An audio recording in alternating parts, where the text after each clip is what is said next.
खबर आपको देंगे। महकमा दाखिला पंजाब ने वफाकी हुकूमत को मजहबी जमात पर पाबंदी लगाने की सिफारिश कर दी है। खत में मजहबी जमात की सरगर्मियों को पब्लिक सेफ्टी के लिए खतरा करार दिया गया है।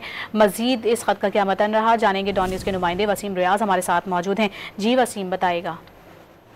जी बिल्कुल, ये IG पंजाब की तरफ से रिपोर्ट जो है 15 अक्टूबर को भिजवाई गई, जिसके बाद वफाकी हुकूमत को महकमा दाखिला पंजाब की जानिब से एक मजहबी जमात पर पाबंदी लगाने की जो सिफारिश की गई है। जो मरासा लिखा गया है इसके मुताबिक ये मजहबी जमात की सरगर्मियों को पब्लिक सेफ्टी के लिए खतरा करार दिया गया है।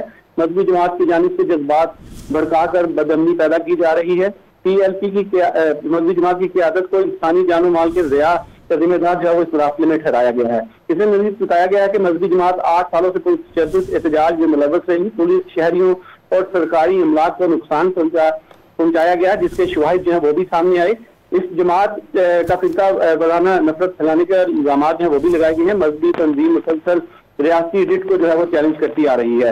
पंजाब सुबीना ने तमरी की मंजूरी सर्कुलेशन के जरिए जो है वो दी है। उसके बाद इंफरादी दहशतगर्दी एक्ट जो है उसकी पहले शेड्यूल में इनको शामिल करने का जो है वो कहा गया है। पाबंदी की सिफारिश इंफरादी दहशतगर्दी एक्ट 1997 की 11B के तहत जो है वो इसमें लगाई गई है। ये रिपोर्ट IG पंजाब की तरफ से 15 अक्टूबर को जो है वो तैयार कर जो है वो भिजवा दी गई थी। इसमें CCD की रिपोर्ट 14 अक्टूबर 2025 को ये तैयार की गई थी। जी बहुत शुक्रिया आपका वसीम।